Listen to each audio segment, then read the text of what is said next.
Tidak masuk surga orang yang hanya sekedar mengandalkan amalannya semata-mata.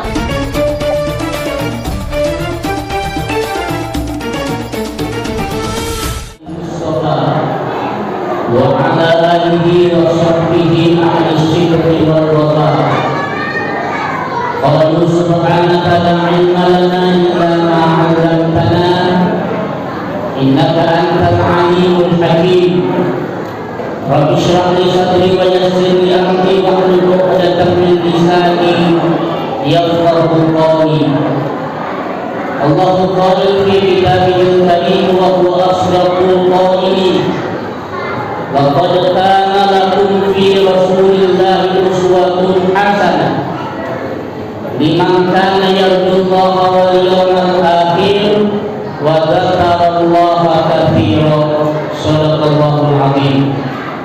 Mukarram wal muhtaram yang kami hormati Ketua Masjid Nurul Iman, alhamdulillah, sahabat saya Bapak Eko Wiono, dan sekaligus Bapak Lurah kami di Kelurahan Sekanak Raya Gelagah Padang, seluruh tokoh-tokoh agama, tokoh-tokoh masyarakat, yang besar tidak dihitung gelar, yang kecil tidak disebut nama, ibu-ibu, para hadirin dan hadirat sekalian, calon-calon penghuni surga yang dimuliakan oleh Allah. Amin. Tapi jangan salah, ini baru calon. Namanya juga calon, bisa jadi ya, bisa jadi enggak, namanya juga calon. Kemarin ada pemilihan pilkada gubernur, ada 3 calon, yang jadi cuma 1, yang 2 sudah jadi. Tapi bersyukur kalau sudah jadi calon. Kalau sudah jadi calon, harapan masuk surga terbuka lebar. Tapi kalau calon saja tidak, berarti kemana? Nanti di akhirat itu hanya 2 golongan, fariqun fil jannah wa fariqun fis sa'ir. Satu kelompok masuk surga dan satu kelompok lagi masuk ke dalam neraka. Tapi ibu-ibu dan bapak sekalian, jangan takut. Surga itu lebar, surga itu luas. Luasnya enggak kayak Batam, luasnya enggak kayak Indonesia. Apa kata Allah? Wasari'u ila magfiratin min rabbikum wa jannatun arduhas samawati wal ardh. Bersegeralah kepada ampunan Allah dan surga yang luasnya meliputi langit dan bumi. Luas surga itu. Karena luas, mari kita masuk surganya bareng-bareng. Kenapa bareng-bareng? Karena ngajinya bareng, zikirnya bareng, sholat jamaahnya juga bareng. Oleh karena itu Bapak Ibu sekalian, yang sudah gemar sholat di belakang imam, teruskan, perbaiki sholatnya. Tapi yang belum tergugah hatinya untuk mau sholat di belakang imam, kapan lagi? Yang namanya mati nggak pernah nunggu kita tua. Yang namanya mati nggak pernah nunggu kita sakit. Hari-hari kita lihat, hari-hari kita dengarkan ada ambulan. Siapa yang dibawa? Anak kecil iya, yang remaja iya, apalagi yang tua. Yang sudah gemar ke masjid untuk sholat zaman berjamaah, teruskan, lanjutkan. Sebab nanti kalau tak mau sholat jamaah, nanti jasadnya akan dimasukkan ke dalam keranda, lalu dibawa ke masjid untuk disalatkan saat-saat terakhir hidupnya.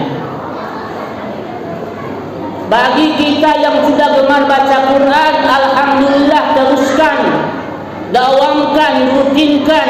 Sebab apa kata Nabi? Iqra'ul Quran fa innahu ya'ti yaumal qiyamati syafi'an li ashabi. Baca Quran, karena Quran itu nanti akan menjadi penolong, akan menjadi teman, akan menjadi sahabat kita yang menuntun kita masuk ke dalam surga.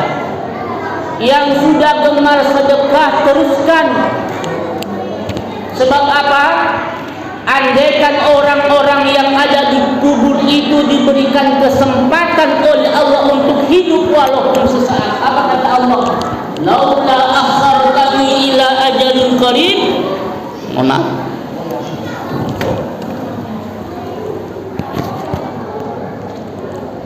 Laula akhartani ila ajalin qarib fa asaddaqa wa akum minas solihin. Andaikan orang-orang yang meninggal itu diberikan kesempatan untuk hidup oleh Allah walaupun cuma sesaat. Pertanyaannya, kira-kira amalan apa yang dahulu dilakukan? La asaddaqan, maka pasti dia akan bersedekah. Kenapa? Kenapa sedekah yang dipilih? Ternyata Bapak Ibu sekalian, ternyata amalan, salah satu amalan yang diperlihatkan oleh Allah kenikmatannya ketika orang mau sakratul maut itu, salah satunya adalah kenikmatan bersedekah. Bahkan bukan hanya sekedar sakaratul maut, sampai kita masuk ke dalam kubur, sampai kita berada mahsyar, sedekah nanti akan tampil menjadi penolong. Cuma satu pesan, kalau sudah solatnya bagus, sudah baca Qurannya hebat, solat jamaahnya mantap, satu yang harus dihilangkan, jangan pernah ada sifat bangga dengan ibadah yang kita lakukan. Kenapa tidak boleh seperti itu? Apa kata Rasulullah? La yadkhulannal jannata ahadukum amaluh. Tidak masuk surga orang yang hanya sekedar mengandalkan amalannya semata-mata. Wala anta ya Rasul, engkau juga tidak ya Rasul. Wala ana, kata Nabi, saya juga tidak. Illa ayyatagammani Allah Ta'ala birahmah, kecuali orang-orang yang Allah cucuri rahmat. Pertanyaannya tentunya, kenapa amalan-amalan soleh kita itu belum tentu menjamin kita bisa memasukkan ke dalam surga? Jelas, pertama, tahu berapa sih amalan kita, tahu solat kita, tahu puasa kita, tahu sedekah kita yang keluarkan selama ini.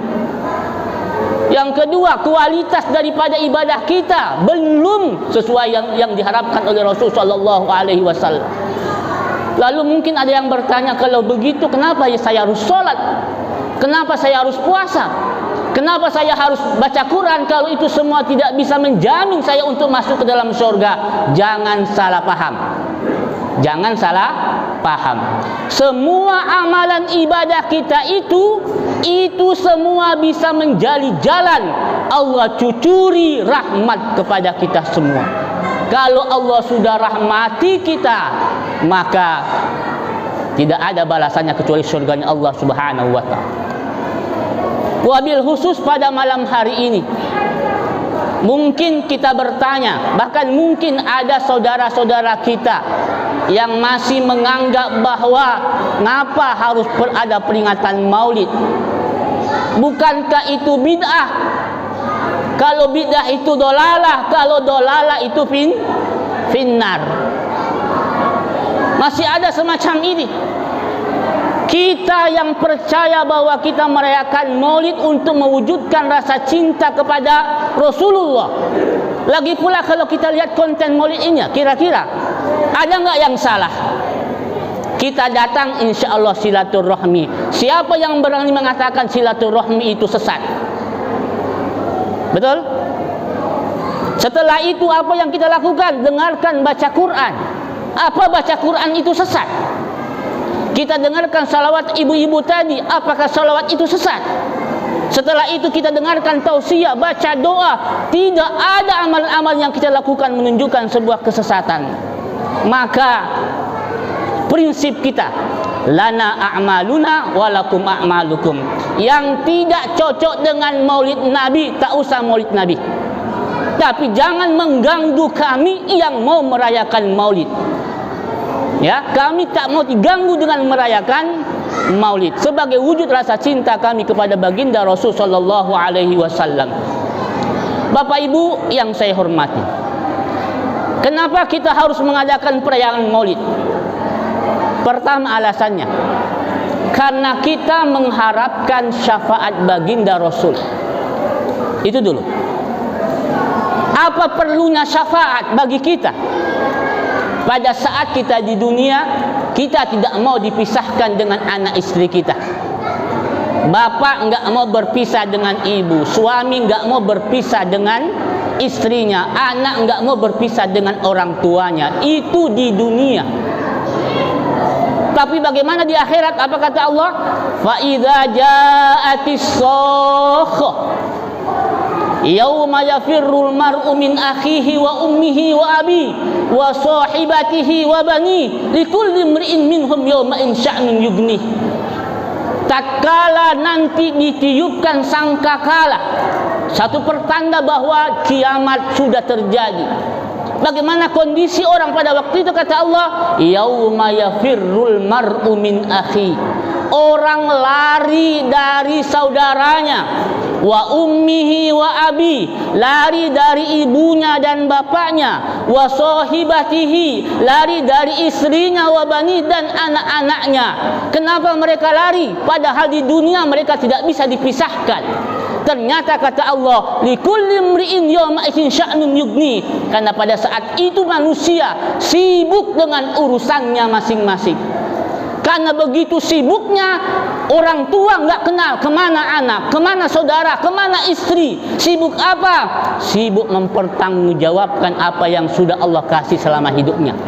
Summa latus'alunna yawma idzin 'anin na'im. Allah tanya semua kenikmatan-kenikmatan yang Allah sudah berikan kita di dunia. Diberikan harta, ditanya dari mana kamu dapat dan kemana engkau belanjakan. Ditanya tentang umurnya, berapa umurmu, apa yang digunakan untuk umur yang diberikan oleh Allah Subhanahu wa taala. Ditanya tentang masa muda, di mana masa mudanya engkau pergunakan. Bahkan panca indera kita semua tidak luput dari pertanyaan Allah Subhanahu wa taala. Matamu kamu gunakan untuk apa? Telingamu kamu gunakan untuk apa? Mulutmu kamu gunakan untuk apa? Manusia pada saat itu dalam keadaan kebingungan. Di tengah-tengah kebingungan umat manusia yang dialaminya pada saat itu, Rasulullah sallallahu alaihi wasallam ini akan tampil menjadi penolong syafaat bagi kita yang mengaku umatnya. Yang kedua, kenapa perlu kita merayakan peringatan Maulid ini? Kita tahu betul bahwa Rasulullah sallallahu alaihi wasallam itu sudah menunjukkan rasa cintanya kepada kita. Saya bisa buktikan beberapa hal. Yang pertama, kita tahu bahwa Nabi itu adalah orang yang hidupnya paling sederhana. Bahkan ada doa yang beliau selalu baca. Saya yakin doa ini tak akan bapak ibu baca. Apa doanya? Allahumma hyini miskinan wa amitni miskinan wa asyirni ma'azumratil masakin. Ya Allah, hidupkan saya dalam keadaan miskin, matikan saya dalam keadaan miskin, dan kumpulkan saya bersama-sama dengan orang-orang yang miskin. Kira-kira pernah baca doa ini, Pak, Bu? Kita nggak pernah doa seperti ini, tapi miskin juga. Karena memang miskinnya sudah keturunan barangkali. Doa, kita baca sejarah beliau. Kadang beliau sarapannya hanya 3 butir korma, sepotong roti, seteguk air. Kadang beliau tidur beralaskan pelepah daun korma. Begitu dia bangun dari tidur, membekas pelepah kurma itu di pipinya. Ya. Kadang beliau itu tidak segan-segan, kalau bajunya robek dia jahit sendiri. Miskin Rasulullah sallallahu alaihi wasallam. Nah, di tengah-tengah kesederhanaan kehidupan yang beliau lewati, Allah berikan tawaran. Wala saufa yu'tika rabbuka fatardo. Hai Muhammad, apa saja yang kau pengen, kau minta, tinggal minta. Engkau mau jadi raja Muhammad, Allah sanggup menjadikan king of the king, raja dari segala raja. Engkau mau istri hai Muhammad, tinggal milih anaknya siapa, pilih yang paling cantik. Mau harta Muhammad, tidak tanggung-tanggung. Warawadathul jibala bi antakuna zahaban fa'aba. Ibu-ibu yang berzanji pasti tahu. Jabal Uhud itu sanggup menawarkan diri untuk jadi emas buat Rasulullah sallallahu alaihi wasallam. Lalu apa jawaban Nabi? Ya Allah, kau berikan saya harta, kau jadikan saya raja dari segala raja, kau berikan saya istri-istri yang cantik, semua itu tidak akan mampu membahagiakan saya. La ardo wahidan min ummati finnar. Saya tidak ridho ya Allah kalau satu saja di antara umatku yang masuk ke dalam neraka. Kita yang dipikirkan, makanya ada sebuah hadis Rasul sallallahu alaihi wasallam memberikan sebuah kejaminan bagi umat Rasul, likulli ummati yadkhulunal jannah. Semua umatku itu akan masuk surga. Nah, semua pemabuk, pejudi, peminum masuk surga. Ustaz, masuk surga, jamin. Yang berbuat judi, yang mungkin minum minuman keras, masuk surga selama akidahnya masih beriman kepada Allah Subhanahu wa Rasulullah. Tapi jangan berhenti sampai di situ. Ini kata-katanya fi'il mudhari, yadkhulunal jannah, akan masuk surga. Kalau akan, berarti ada umat Rasulullah itu sebelum masuk surga dipanggang terlebih dahulu, ya, digosong terlebih dahulu. Kemudian lanjutannya, illa man aba, kecuali yang tidak mau. Lalu sahabat bertanya, man aba ya Rasul, siapa yang tidak mau masuk surga? Dijawab oleh Rasulullah, man ata'ani dakhalal jannah wa man asani faqad aba. Siapa yang taat kepadaku, dialah yang mau masuk surga. Wa man asani, siapa yang maksiat terus, siapa yang pembangkang, faqad aba, itulah orang yang tidak mau masuk surga. Jadi artinya kalau mau masuk surga ada ikhtiar, ada usaha, ada pengorbanan. Apa pengorbanannya? Bangun malam tahajud, orang lagi tidur kita bangun untuk melaksanakan tahajud. Berkorban. Para hadirin yang dimuliakan oleh Allah Subhanahu wa taala. Jadi jelas hadis ini sudah menunjukkan buat kita bahwa selamat atau tidaknya kita bergantung kita. Kenapa? Sebab Allah sudah mengilhami dalam diri kita. Apa kata Allah? Fa'alhamaha fujuraha wa taqwaha.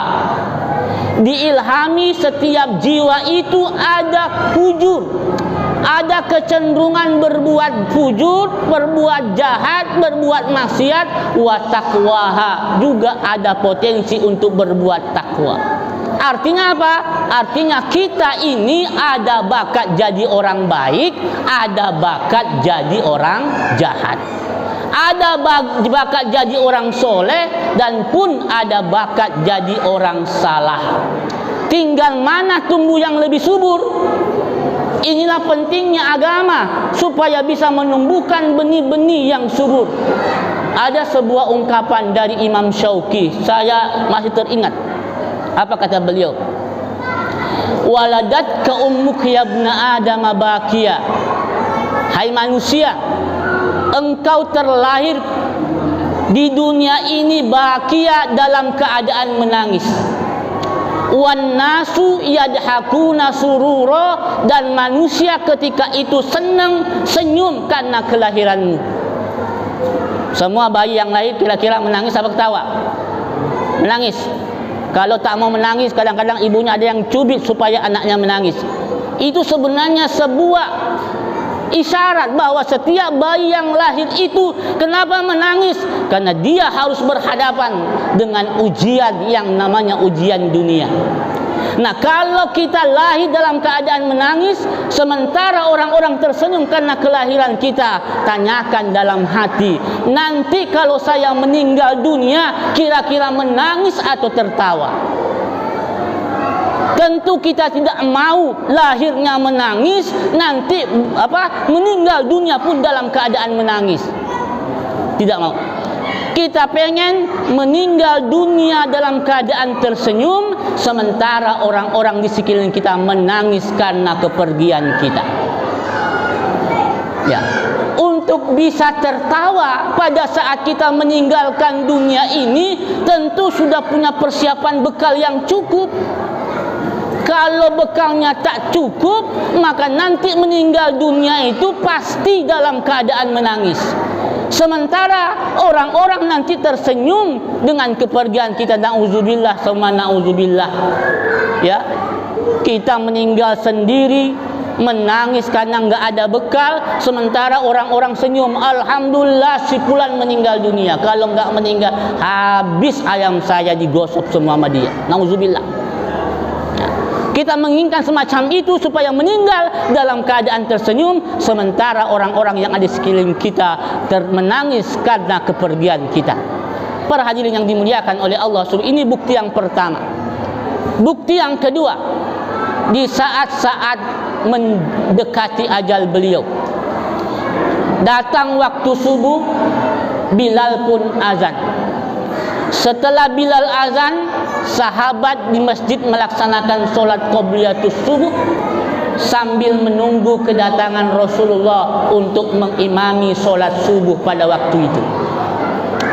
Lama sahabat menunggu Rasul, kok Rasul nggak datang, tak muncul-muncul, nggak datang-datang. Akhirnya diutuslah Bilal bin Rabah ke rumah beliau untuk melihat kenapa Rasulullah kok tak datang-datang. Setelah sampai di rumahnya, Bilal pun melihat Rasulullah ternyata sedang sakit. Sakitnya cukup parah pada waktu itu. Akhirnya karena beliau sedang sakit, akhirnya beliau suruh Bilal supaya Abu Bakar siap menggantikan beliau menjadi imam dalam keadaan karena beliau sedang sakit.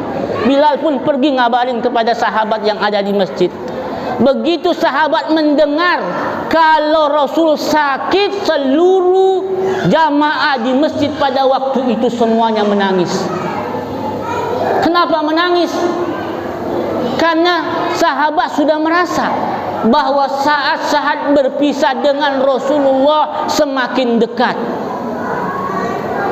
Sampai-sampai tangisan sahabat di masjid itu kedengeran di rumah Rasul sallallahu alaihi wasallam itu, karena memang kebetulannya berdekatan antara rumah Rasulullah dengan masjid. Tanya Rasul kepada anaknya Fatimah, "Fatimah, ada apa gerangan di masjid kok pada nangis?" Kata Fatimah, "Mereka semua tersadar Rasul sakit, jangan-jangan ini merupakan akhir daripada pertemuan Rasul sallallahu alaihi wasallam." Akhirnya pada saat itu Rasul sallallahu alaihi wasallam dipapah. Ya, dipapah oleh Bilal bin Rabah. Akhirnya juga mengimami juga solat subuh pada waktu itu.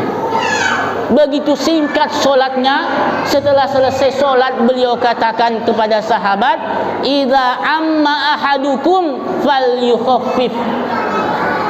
Apabila engkau nanti ketika jadi imam, maka bacaannya jangan terlalu panjang-panjang. Itu kata Rasulullah pada sahabat. Artinya kalau jadi imam, surah jangan terlalu panjang-panjang. Kenapa? Yang namanya makmum itu punya alternatif, ngikut sih ngikut.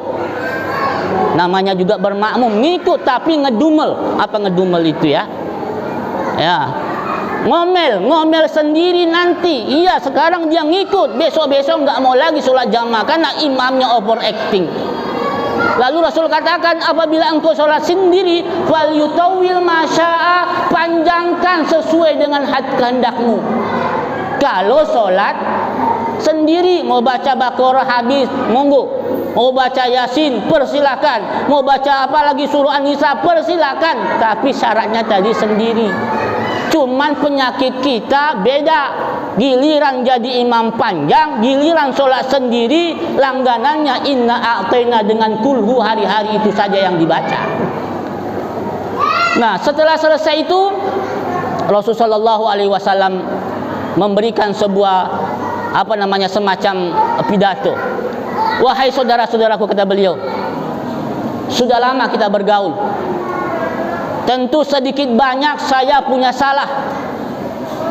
Ya, oleh karena itu hari ini kalau saya pernah bersalah dan sekarang ingin minta balas, silakan balas. Sebelum itu nanti dibalas oleh Allah Subhanahu wa taala pada hari kiamat. Para sahabat semua sudah pada nangis. Nangis semua. Di tengah-tengah sahabat itu menangis, rupanya berdiri seorang yang namanya Sawad. Kebetulan orangnya hitam, besar hitam, tapi nama sebenarnya bukan Sawad tapi Ukasha. Apa kata Ukasha? Ya Rasul, pernah satu ketika Rasul memecut unta. Saya pada waktu itu ada di belakang unta tersebut, di belakang tersebut saya terkena pecutan unta. Lalu kata Rasul, apa yang kau inginkan wahai Ukasha? Ya balas. Balas, iya balas. Akhirnya salah seorang sahabat disuruh untuk mengambil pecutan. Sahabat ini sudah gregetan. Kenapa harus Rasul yang dipecut? Kemudian setelah pecutan itu datang, kemudian diserahkan kepada Ukasha. Hai Ukasha, ini pecutannya. Ya Rasul, pada waktu saya terkena pecutan itu saya enggak pakai baju. Biar seri buka baju Rasul sallallahu alaihi wasallam. Akhirnya bukalah baju Rasul sallallahu alaihi wasallam. Begitu buka baju, tadi pecutan dilempar oleh Ukasha langsung merangkul tubuh Rasulullah sallallahu alaihi wasallam. Rasul sampai gelepan. Dia mengatakan, "Ada apa Ukasha?" Apa jawab Ukasha? "Ya Rasul, saat-saat berpisah semakin dekat. Andaikan saya masuk surga," kata Ukasha, "tentu surganya tidak sama dengan surga Tuhan. Surga Tuhan mungkin kelas eksekutif, saya mungkin kelas emperan. Kalau saya masuk ke dalam neraka, tentu tidak akan lagi bertemu dengan baginda Rasulullah sallallahu alaihi wasallam." Terharu Rasul sallallahu alaihi wasallam sambil beliau mengatakan, "Wahai sahabat sekalian, kalau kamu mau ingin melihat ahli surga, lihatlah kepada Ukasha ini karena dia sangat cinta kepada saya." Setelah itu, kejadian itu, pulanglah Rasulullah ke rumahnya sambil pesan kepada anaknya Fatimah, "Wahai Fatimah, kalau ada tamu katakan saya enggak bisa menerima tamu sedang sakit." Pada saat yang sama Allah utus malaikat maut datang ke rumah Rasul sallallahu alaihi wasallam sambil ketok pintu. Tok tok tok, "Assalamualaikum." Dijawab oleh Fatimah, "Waalaikumsalam." Apa kata Fatimah? "Maaf, ayah sedang sakit, tidak bisa menerima tamu." Lalu malaikatul mengatakan, "Katakan Fatimah, saya yang datang." Malaikatul maut yang datang. Begitu tahu kalau yang datang itu malaikatul maut, Fatimah menggigil, memucat, langsung masuk ke kamar Rasul sallallahu alaihi wasallam. Pada saat itu Rasul tersenyum. "Hai Fatimah, tahu enggak engkau siapa yang datang itu? Itulah hadimul ladzat wa qati'us syahawat. Dialah yang menghancurkan segala macam kesenangan orang. Dialah yang akan memisahkan antara anak dengan orang tuanya, antara suami dan istrinya. Itulah malaikatul maut. Suruh dia masuk." Begitu dia masuk, Rasul bertanya, "Mana malaikat Jibril?" "Sebentar lagi ya Rasul akan datang." Lalu Rasul bertanya, "Akhbirni mali indallahi minal karamah." "Ya Jibril, kabarkan kepada aku kehormatan apa yang sudah dipersiapkan oleh Allah untukku." Apa jawab malaikat Jibril? "Jangan khawatir Muhammad.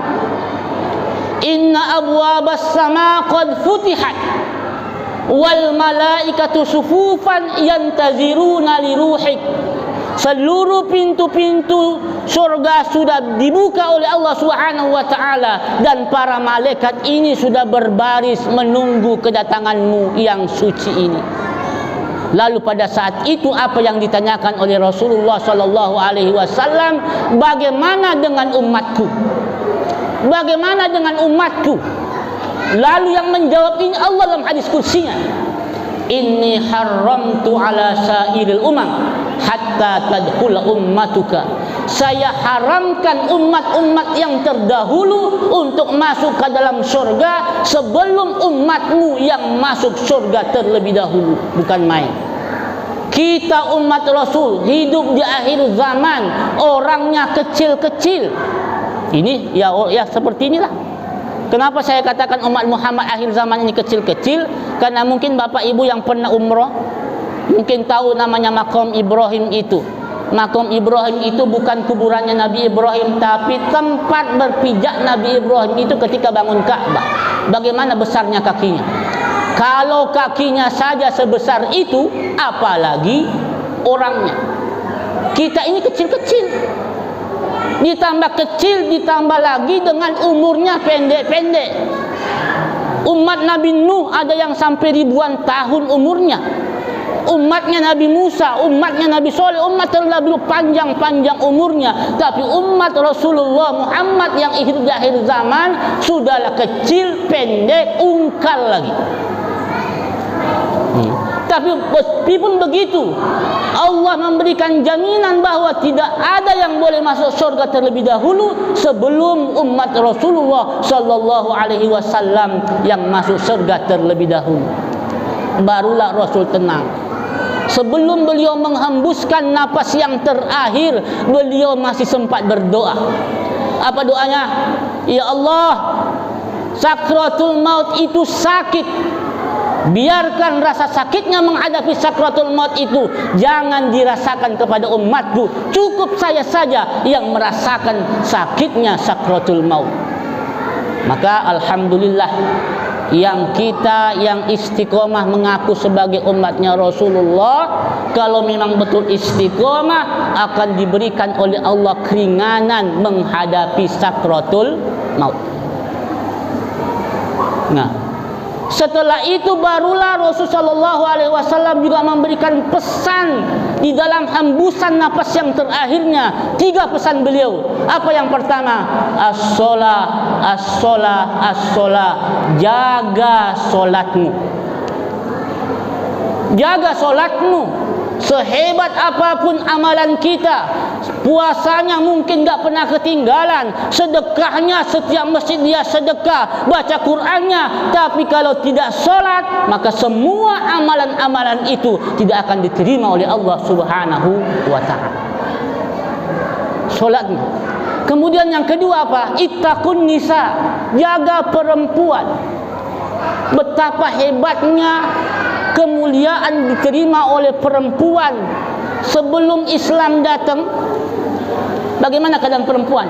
Dalam Al-Quran dinyatakan, idza busyira ahadukum bil unsa dhalla wajhukum fahuwa kazim.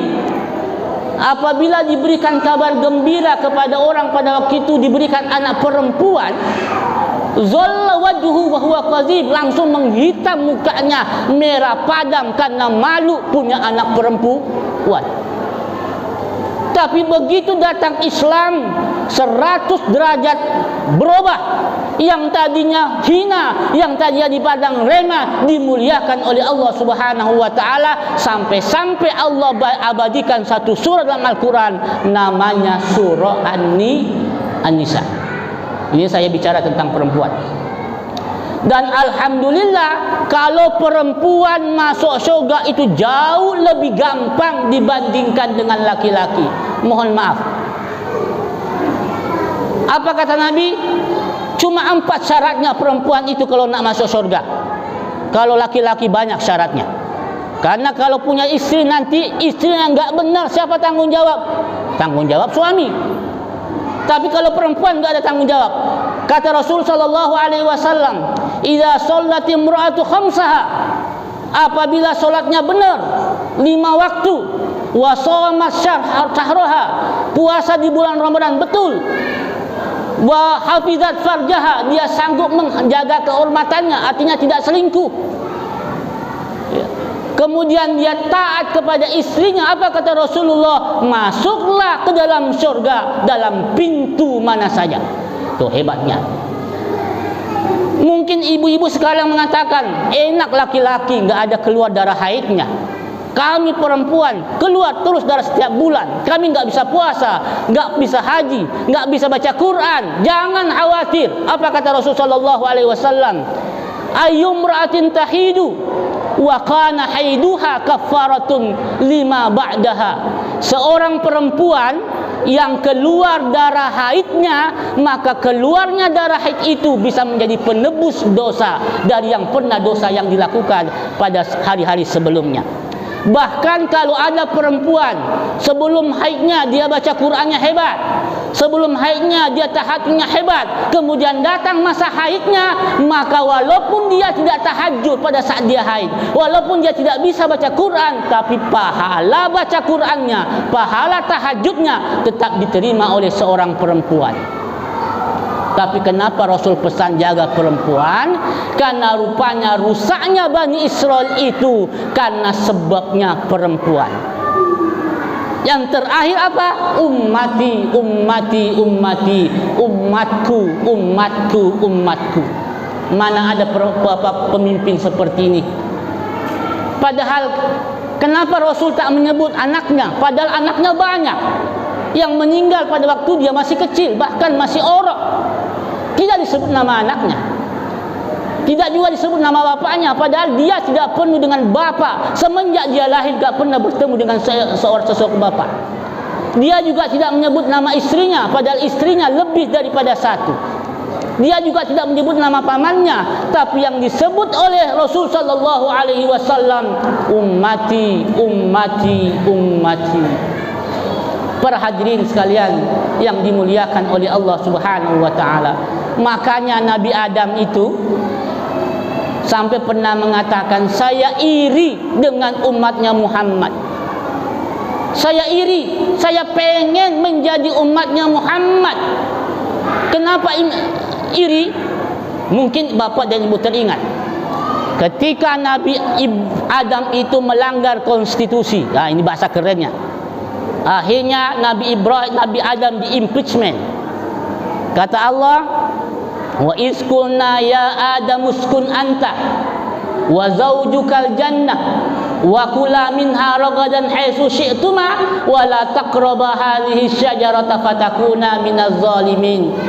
Hai Adam, tinggallah engkau dalam surga.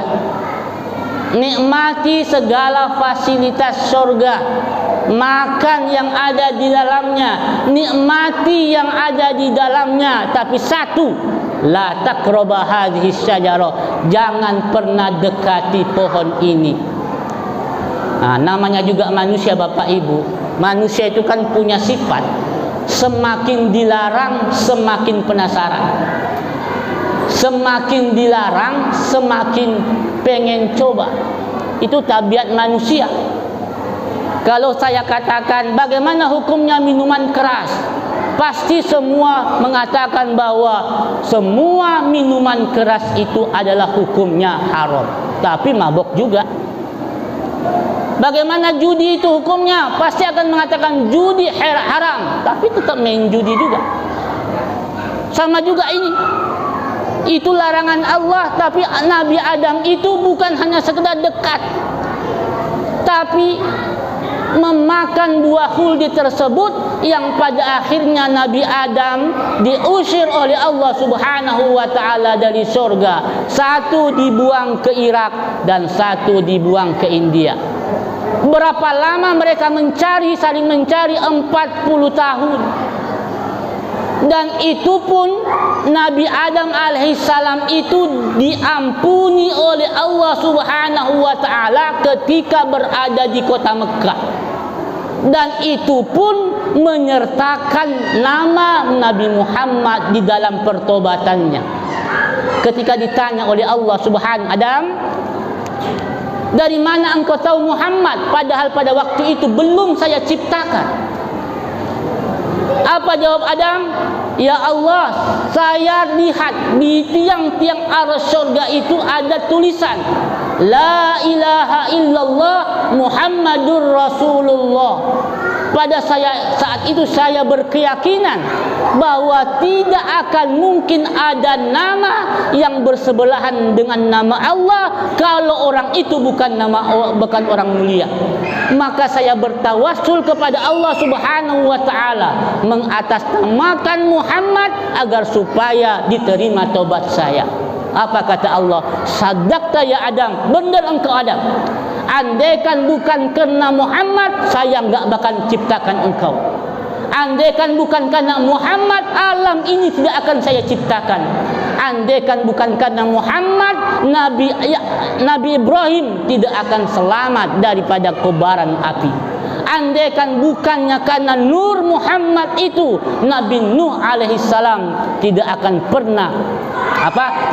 pernah selamat dari amukan banjir. Para hadirin sekalian yang berbahagia, sedangkan kita umat Rasulullah ini hari-hari buat dosa. Andaikan mau bertobatnya tak perlu ke Mekah. Kalau bertobat, di mana dia berdosa? Kalau dia betul-betul bertobat, Allah terima pertobatannya. Tak harus ke kota Mekah. 2. Nabi Adam itu buat dosanya cuma sekali. Mohon maaf, Nabi Adam itu diusir oleh Allah dari surga. Dosanya cuma sekali diusir oleh Allah dari surga. Umatnya Muhammad hari-hari buat dosa, tapi enggak pernah diusir dia dari kampungnya. Apalagi Nabi Adam buat dosa diusir oleh Allah dari surga, tapi umatnya Rasul sallallahu alaihi wasallam berapapun banyaknya dosanya, kalau dosanya diampuni oleh Allah, maka pasti dia akan dimasukkan oleh Allah Subhanahu wa taala ke dalam surganya Allah Subhanahu wa taala. Hadirin sekalian yang dimuliakan oleh Allah Subhanahu wa taala. Sekarang apa yang mesti kita contoh pada diri baginda Rasulullah sallallahu alaihi wasallam? Karena mohon maaf, sekarang ini banyak manusia yang hanya bisa memberi contoh tapi enggak bisa dijadikan contoh.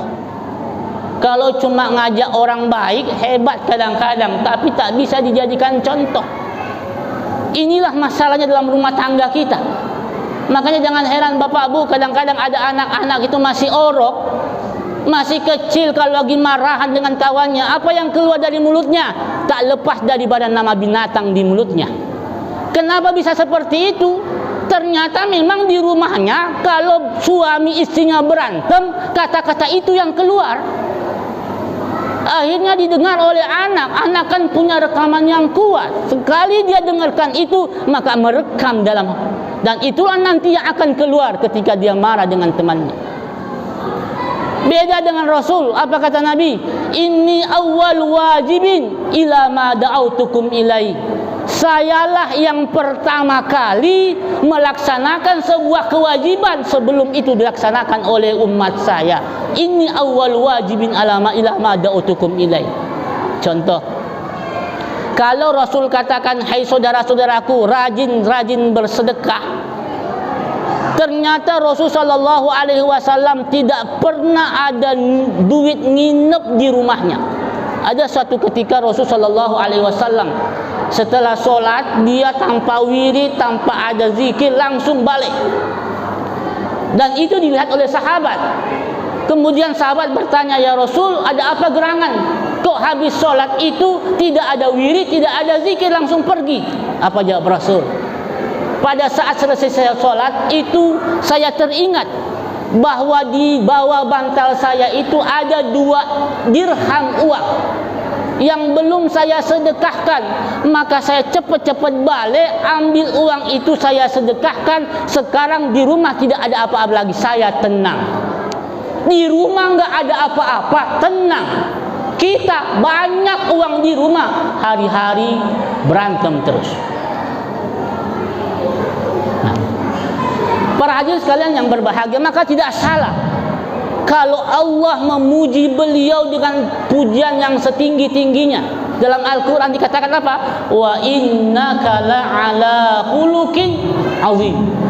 Hai Muhammad, engkau benar-benar di atas, punya kemuliaan, punya akhlak yang sangat mulia.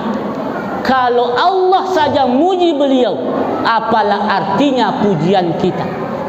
Nah, kenapa Allah muji sedemikian rupa? Ternyata jawabannya ada di tafsir Fathul Qadir karangan Imam Ali Asy-Syaukani. Apa kata beliau? Semua akhlak-akhlak para nabi dan para rasul, terutama yang 25 rasul itu, semuanya terkumpul pada diri baginda Nabi kita Muhammad sallallahu alaihi wasallam. Maka wajar kalau Allah Subhanahu wa ta'ala yang muji langsung. Kalau Allah saja muji, apalagi kita. Akhlak beliau. Yang kedua, apa yang kita contoh? Ibadah beliau. Kalau ada manusia yang sudah dapat jaminan ampunan daripada Allah, Rasul orangnya. Bahkan Allah katakan dalam Al-Quran apa? Inna fatahna laka fatham mubina liyaghfir lakallahu ma taqaddama min zambik. Hai Muhammad, dosamu yang dulu, dosamu yang sekarang, dan dosamu yang akan datang kalaupun ada, sudah mendapatkan jaminan ampunan daripada Allah Subhanahu wa ta'ala. Tapi semakin diampuni beliau, semakin rajin ibadahnya. Semakin diampuni beliau, kakinya sempat bengkak karena rajin sujud kepada Allah Subhanahu wa ta'ala. Kita juga ada yang bengkak kakinya di sini, tapi sayang bukan karena sholat, tapi asam urat. Nah, Rasulullah jaminan, sudah dapat jaminan, tapi ibadahnya begitu. Bahkan Siti Aisyah sendiri pernah komplain, ya Rasul, mestinya ibadahnya jangan gitu-gitu amat lah, karena Rasul sudah diampuni oleh Allah, tenang-tenang saja. Jam 1 Siti Aisyah bangun, masih mendapatkan Rasulullah sedang sujud. Tidur lagi Siti Aisyah. Jam 2 bangun, masih juga tidur, masih juga ibadah. Jam 3 bangun, masih juga ibadah Rasul sallallahu alaihi wasallam. Sehingga tanyalah Siti Aisyah kepada Rasul, mestinya ibadah jangan gitu-gitu aham. Apa jawaban Rasulullah? Afala uhibbu an akuna abdan syakura. Apa engkau tidak bangga kalau saya dicap oleh Allah sebagai abdan syakura, sebagai hamba-hamba yang pandai bersyukur? Para hadirin sekalian yang berbahagia, ibadahnya. Tapi alhamdulillah saya tengok di sini semuanya ahli-ahli ibadah. Ya. Apa kira-kira alasannya kita tidak mau ibadah, coba? Kalau kita mengatakan, buat apa saya ibadah? Saya kaya ini, tanpa ibadah pun saya kaya.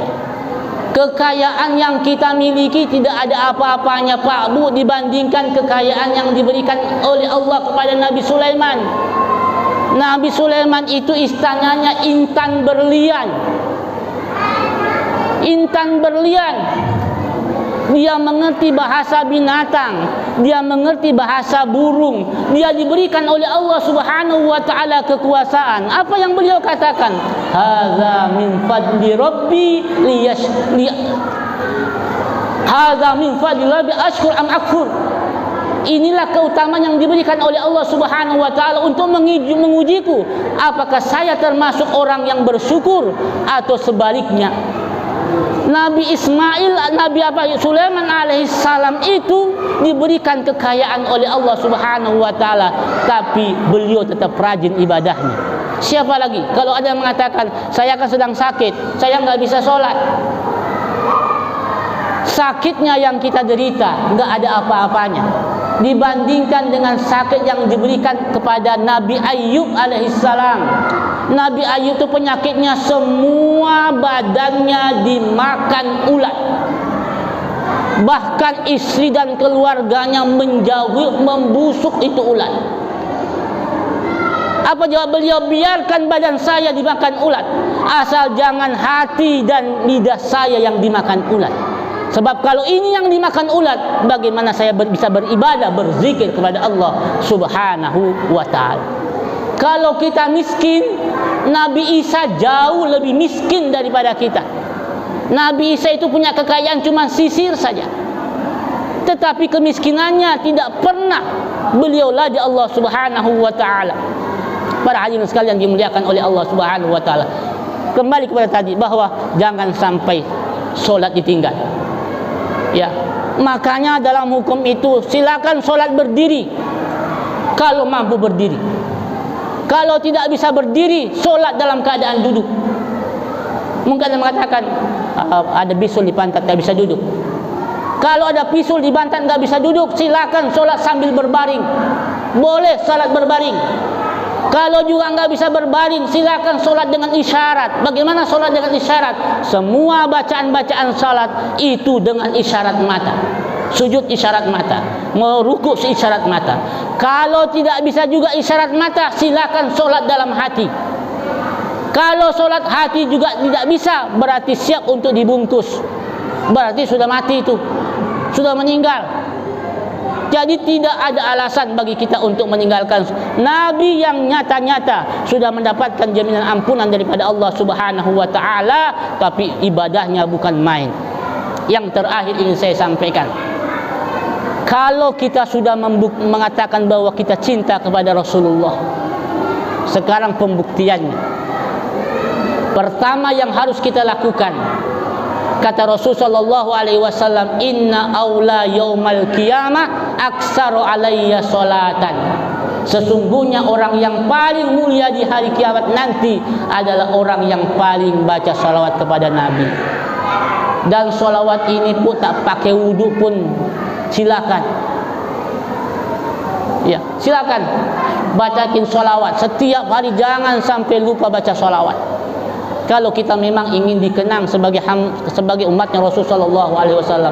Yang kedua, Rasul meninggalkan harta benda. Innal anbiya lam yuwarrisu dirhaman wala dinaron. Para anbiya tidak meninggalkan harta dan permata. Apa yang beliau tinggalkan hanya dua warisan beliau. Apa? Pertama adalah Al-Quran. Yang kedua adalah hadis Rasul sallallahu alaihi wasallam. Taraktu fikum amrayn ma in tamassaktum bihima lan tadillu abada, kitaballah wa sunnata rasul. Kalau kita mengatakan cinta kepada Rasulullah sallallahu alaihi wasallam itu, maka mari kita jaga warisannya. Apa warisan Rasul? Pertama Al-Quran. Jadikan baca Al-Quran itu sebagai hobi. Sebab kalau sudah jadi hobi, insya Allah mudah-mudahan ada keinginan untuk bisa mengetahui isinya. Dengan adanya keinginan untuk mengetahui isinya, mudah-mudahan ada keinginan untuk mau mengamalkan. Tapi sekali lagi saya katakan, kalau untuk bisa mengetahui kandungan Al-Quran, tidak cukup hanya sekedar kita belajar dari terjemah.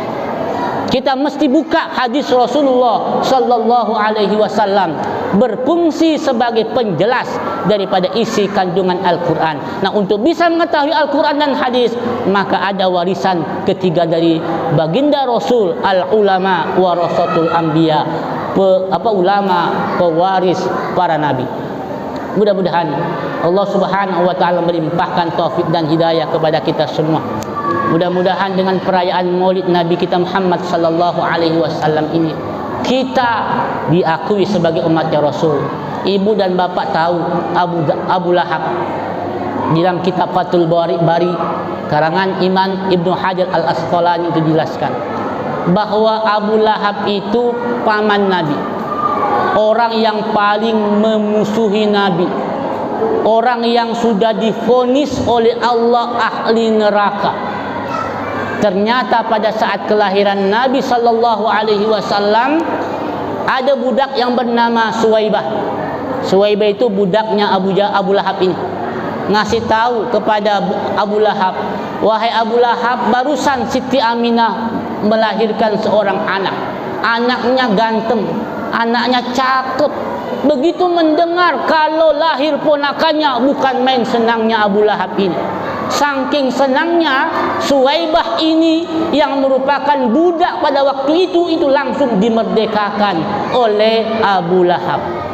Ternyata dalam riwayat Abu Lahab itu setiap hari Senin itu mendapatkan keringanan hukuman daripada Allah Subhanahu wa taala. Ternyata setelah diselidiki kenapa mendapatkan keringanan oleh Allah pada setiap hari Senin, ternyata karena Abu Lahab inilah orang yang cinta dengan kelahirannya Rasulullah sallallahu alaihi wasallam, sehingga setiap hari Senin mendapatkan keringanan hukuman daripada Allah. Kita bukan Abu Lahab. Kita orang Islam. Kita beriman kepada Rasulullah sallallahu alaihi wasallam, insyaallah bukan hanya sekedar diringankan oleh Allah, tetapi insyaallah akan dibebaskan oleh Allah dari siksaan api neraka, karena kita termasuk orang yang mencintai baginda Rasul sallallahu alaihi wasallam. Hebatnya lagi, kalau sahabat bisa beriman dengan Rasul sallallahu alaihi wasallam, wajar karena memang melihat Rasulullah secara langsung. Tapi kita enggak pernah melihat Rasul, tapi Rasul katakan, apa kata Rasul? Ana mustaqun bi ikhwani. Saya rindu kepada saudara-saudaraku. Lalu sahabat bertanya, alasna ikhwanaka ya Rasul? Apakah kami bukan saudara-saudaramu ya Rasul? Apa kata Rasul? La, bal antum ashabi. Engkau bukan saudaraku, tapi engkau adalah sahabat-sahabatku. Lalu siapa saudaramu ya Rasul? Rasul katakan, allazina yu'minuna bi walau lam yarawli. Saudaraku itu adalah orang-orang yang beriman kepadaku walaupun dia tidak pernah melihatku secara langsung. Bahkan kata Nabi, tuba liman yarali wa amana bi. Beruntung bagi orang yang melihatku dan beriman kepadaku. Tapi Rasul lanjutkan, tuba liman la yarali wa amana bi. Beruntung. Siapa yang beruntung? Orang yang tidak pernah melihat Rasulullah secara langsung, tapi beriman kepada baginda Nabi kita Muhammad sallallahu alaihi wasallam. Mudah-mudahan kita semua yang hadir pada malam hari ini, kita enggak pernah melihat Rasul secara langsung. Kita enggak tahu bagaimana Rasul sallallahu alaihi wasallam berjalan. Kita tak tahu bagaimana cara Rasulullah makan, tetapi insyaallah kita beriman dengan baginda Nabi kita Muhammad sallallahu alaihi wasallam. Rasul berjanji, man ahabbani kana ma'i fil jannah. Siapa-siapa yang cinta kepadaku, maka dia pasti nanti akan bersama-samaku ke dalam surganya Allah Subhanahu wa taala. Amin amin ya rabbal alamin. Mari kita tutup majlis ilmu ini dengan pembacaan doa. Mudah-mudahan hadirnya kita semuanya pada malam hari ini, langkah kaki kita, lambaian tangan kita, bahkan desahan napas kita, semuanya itu pasti akan berbuah pahala di hadapan Allah Subhanahu wa taala. Amin. Barakallahu. Al-Fatihah bil qabul wa tamam bi kulli salah sya'ni zahiran wa batinan li hadratin Nabi Mustafa Muhammad sallallahu alaihi wasallam. Al-Fatihah. A'udzu billahi minasyaitonir rajim. Bismillahirrahmanirrahim. Alhamdulillahi rabbil alamin arrahmanir rahim maliki yaumiddin. Iyyaka na'budu wa iyyaka nasta'in ihdinas siratal mustaqim siratal ladzina an'amta 'alaihim ghairil maghdubi 'alaihim waladdallin. A'udzu billahi minasyaitonir rajim. Bismillahirrahmanirrahim. Alhamdulillahi rabbil alamin hamdasy syakirin hamdan na'imin hamdan yuwafi ni'amahu wa yukafi mazidah. Ya rabbana lakal hamdu wa lakasy syukru kama yanbaghi li jalali wajhikal karim wa 'azimi sultanik. Allahumma aslih lana dinana alladhi huwa 'ismatu amrina wa aslih lana dunyana allati fiha ma'ashuna وأصلح لنا آخرتنا التي فيها معادنا. اللهم اجعل الحياة زيادة لنا في كل خير واجعل الموت راحة لنا من كل شر. اللهم إنا نسألك من الخير كله عاجله وآجله ما علمنا منه وما لم نعلم ونعوذ بك من الشر كله عاجله وآجله ما علمنا منه وما لم نعلم. ربنا ظلمنا أنفسنا وإن لم تغفر لنا وترحمنا لنكونن من الخاسرين ربنا اغفر لنا ذنوبنا ولوالدينا وارحمهما كما ربيانا صغارا ربنا آتنا في الدنيا حسنة وفي الآخرة حسنة وقنا عذاب النار بفضلك سبحان ربك رب العزة عما يصفون سلام على المرسلين والحمد لله رب العالمين تقبل الله منكم